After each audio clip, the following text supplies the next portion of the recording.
on, bro. Where are you living? Keep it real. What is preventing non-Muslims from Islam is either that Allah knows they're so bad, Allah is not going to guide them. They don't deserve guidance, or we Muslims don't have the bravery that the Sahaba did in conveying the truth. So we lie and we cheat and we claim things that are not part of Islam, and guess what? Not all of them are dumb. They can tell when we lie.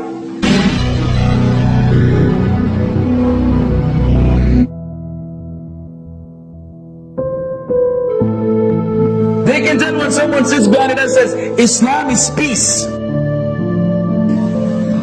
Islam is about peace. There's no jihad. The only jihad is the jihad of the soul. You fight against your struggle, your shaitan, khalas. That's where jihad ends. Every ayah read in the book of Allah, you have misunderstood it. Ya Shaykh, haram alayk ya Shaykh. Why are you afraid to tell the people the truth?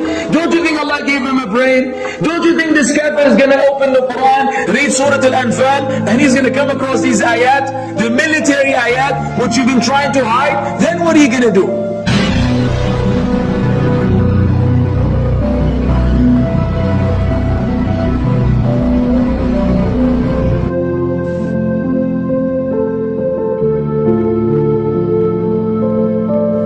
Then he's going to say, you guys were lying to me the whole time, and you keep telling me something, here's your book, here's your Quran. Oh no, but no, see, you don't understand.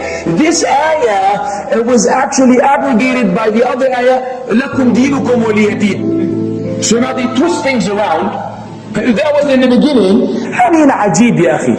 So you keep playing and with the deen of Allah and changing and altering and sugarcoating to please a bunch of people, and at the end of the day, the da'wah is lost in the process.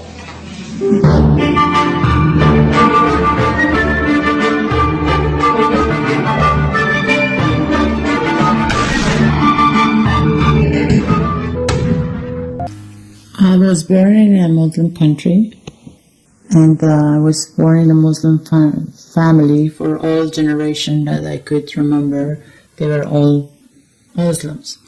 And my mother, very faithful Muslim, tried to teach us all the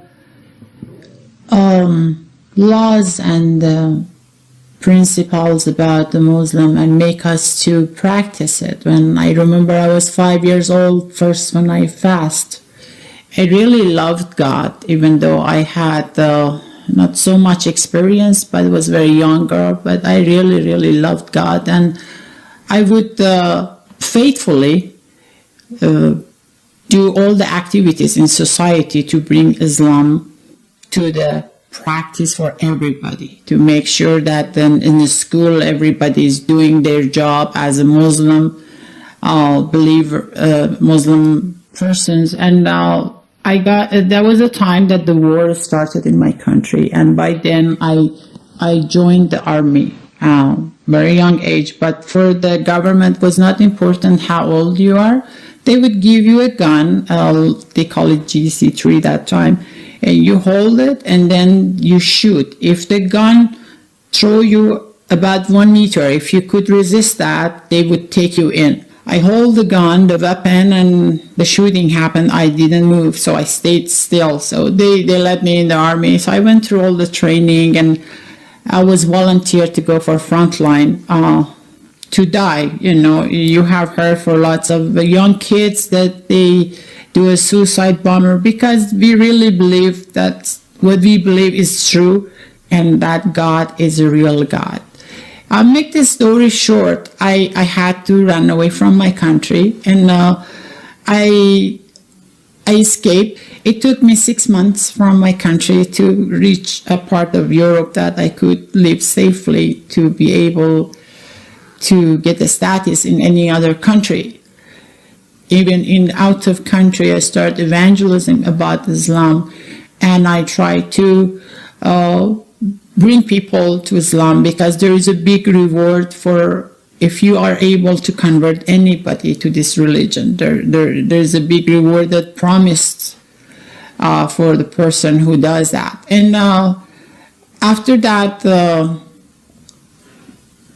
I got the opportunity to meet and to get to know other religions. Back home, I didn't know any religion. All I knew, it was Muslim, the one Islam, that I was born into it. And the more I think about the religions, the more I get my faith strong in Islam, because I would come up with questions from the book of Islam that they couldn't answer me. They didn't have answers, and I would give them the answer from the book of Islam, from Quran.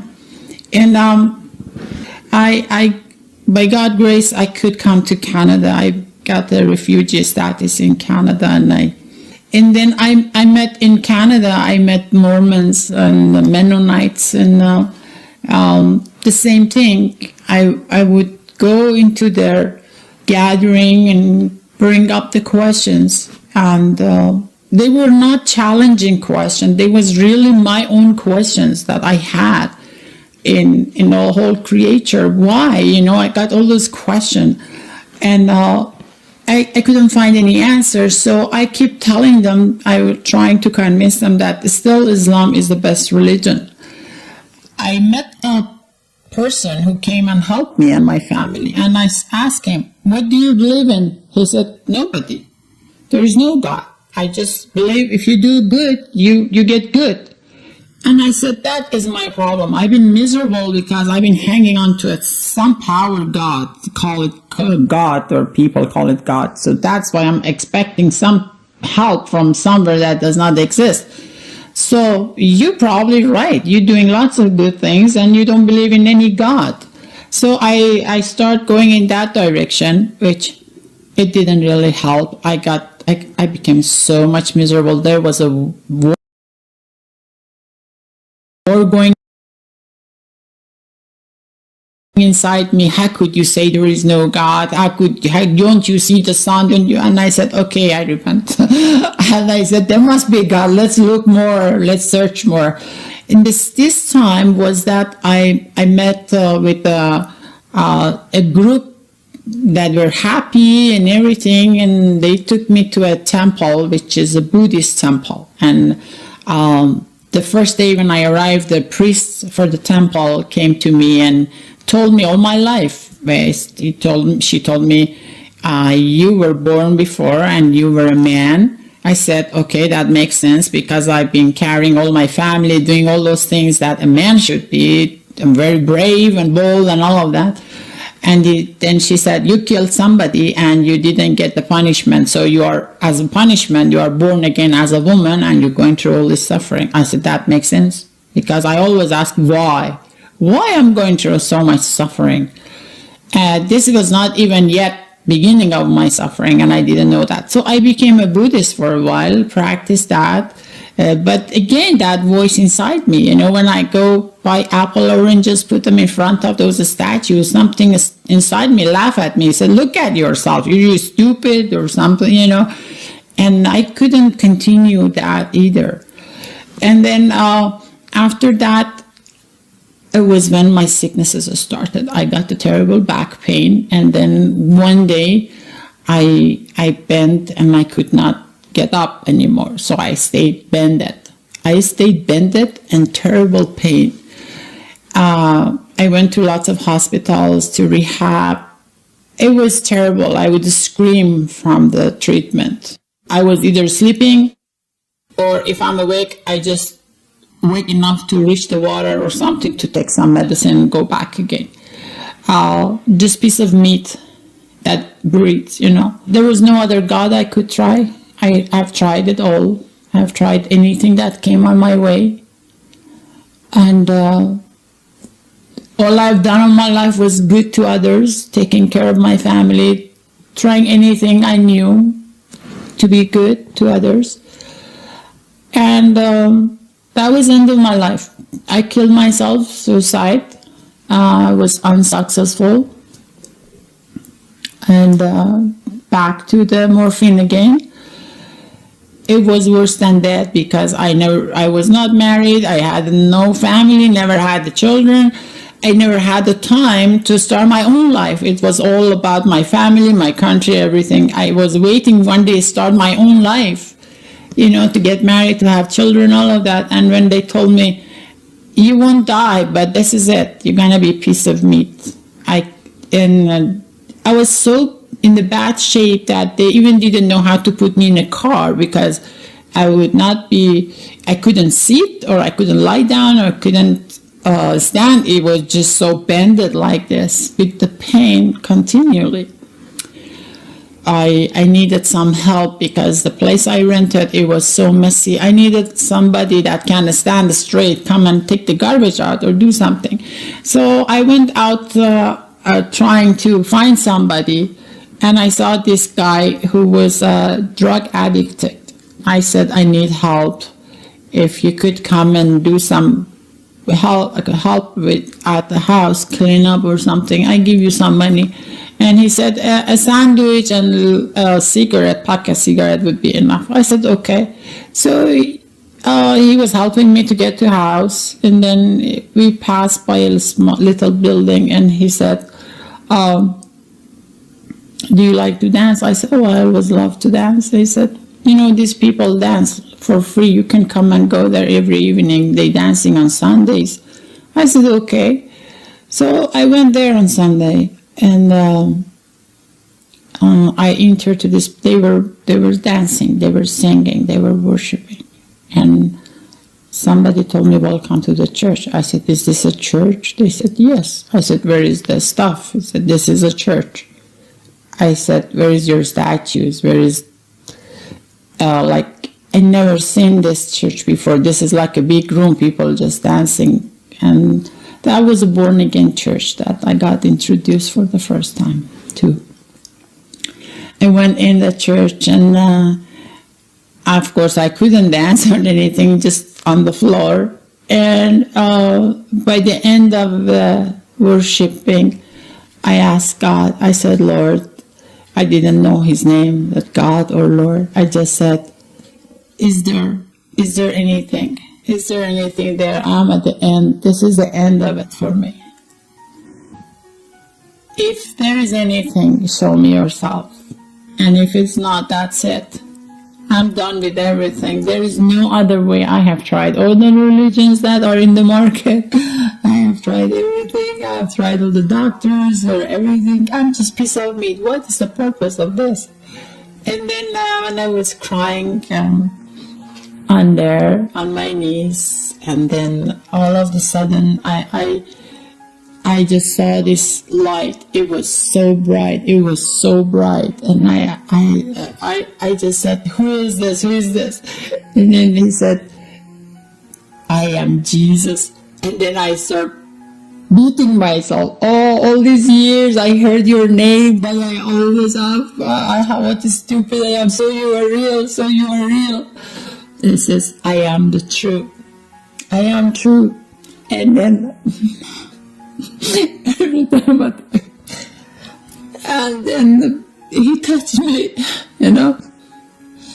He just put his hand on my head, like I went all the way to the top. I didn't know what was going on in me. And then it took long, because I was just saying, forgive me for not believing that you are real, and forgiving me. And I was just saying that. And then when I came back again, I saw ladies, they were holding me. I don't know when they came around me. I didn't notice anybody around me. And they just kissed me and said, you okay? I said, yes. And they said, well, such a beautiful smell here. We know, we could smell the Lord. I said, I saw him, and then they helped me to get up. And I just stood up straight. I had no pain. And I could just stand up so straight. And I never been in hospital since then, except for my baby, that I had to have a baby. And shocked myself. I came home. I just didn't want to sleep anymore. I just want to stand up. I want to do things. It was just like I got a new life. And I kept looking at myself in the mirror and I'm standing straight. My face was different. I looked so different.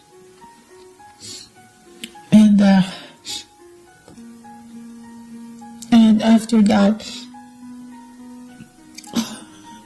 I didn't know what happened to me. For a week, I thought I'm crazy. I thought, how could that be? What's going on? And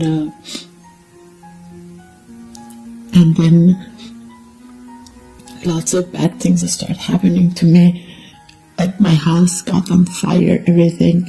And I remember I just would stand in the mirror. I said, I saw him. I'm not going back. I saw him. I am healed. I am healed. I can walk. I have no pain, no surgery, nothing. I have so much health. I was just saying, I have so much health. Nowhere in my body hurt. Before every piece of my body was hurt. My heart even was hurting.